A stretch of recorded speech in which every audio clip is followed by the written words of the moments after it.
So today's tutorial is going to be hopefully faster. It's going to be about the cutting tool.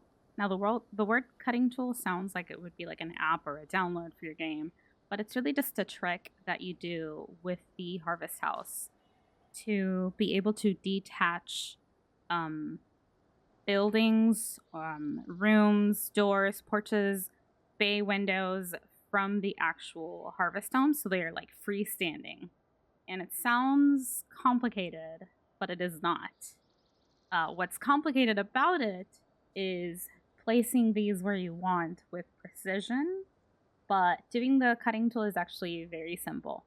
And there are different cutting tools, but I'm going to show you like the basic one that I like first learned. I'm going to put the credit to these or to the credit to who I think it belongs to down in the description box below. But this is the cutting tool that I use most often. So you're going to use a harvest house, and then you're going to attach a hallway right behind it. On that hallway, you're going to attach 3 rooms. 3 large rooms, I'm sorry. This you're going to move to the side of the harvest house. You remove the hallway, move this back, and then you might have to do that a couple of times so that this situation happens. And when this happens, you're able to pick this room that is still attached to a large room. Just move it on over. You can get rid of this freestanding one.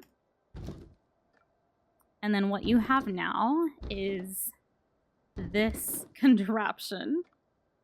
Whatever you put on this room right here is gonna detach itself from the house.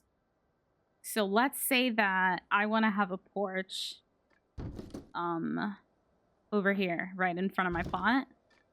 What I'm gonna do is pick up the house, have it, and like set it down so that this specific large room is, I want it to be so that the placement spot or the socket is facing where I want the porch to be, if that makes sense.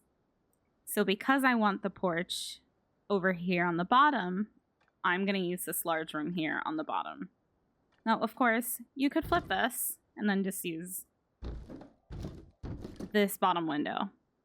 Now, as you can see, I am setting this down twice because when you first click it down, it shrinks up like that, and you do need it to like pop out for you to be able to place things and detach it. What you can do though, because it is kind of annoying to like look for the specific spot so that it's not moving and you can place it down in the same area, you can actually just grab the room that's attached to the harvest house and place it back down, rather than picking it up and then moving it and clicking it back in the same spot. Because when you're trying to be precise, it's kind of annoying to be picking up the house over and over again. So then I'm going to grab this house, and I'm just going to place it with that detaching room all the way to the bottom. Right there. Now, oh, it moved me because I was in the way. Whoopsie. All right. Now, because it shrank up like this, I want to pop it out. So I'm just going to reattach that. And then I'm going to place my porch right there. And then, as you can see, there's no door here. So this is just freestanding. If I move this out, the porch stays. And it's going to stay here. Now, this is amazing to do when you want to have like different porches like that together. So like, for example, if I want like a whole deck like that, I could place that there and then just keep placing porches on top of each other. Now, as you can see, it's red because obviously it's in the way.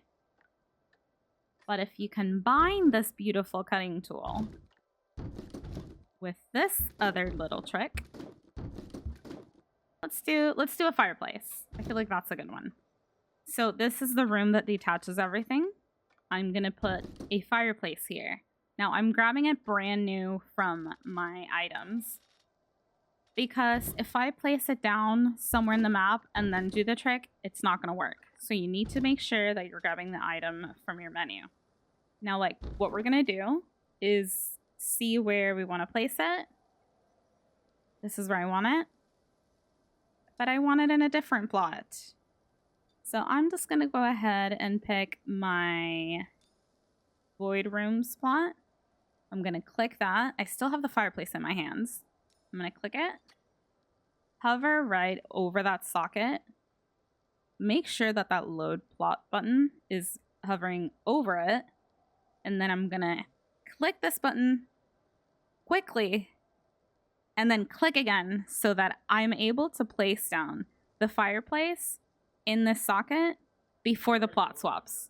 So you don't really have to spam it. You just have to make sure that you click twice so that after you click this button and the plot is going to start to load, you want to make sure that you clicked it again so that this falls in place. You don't really need to spam it.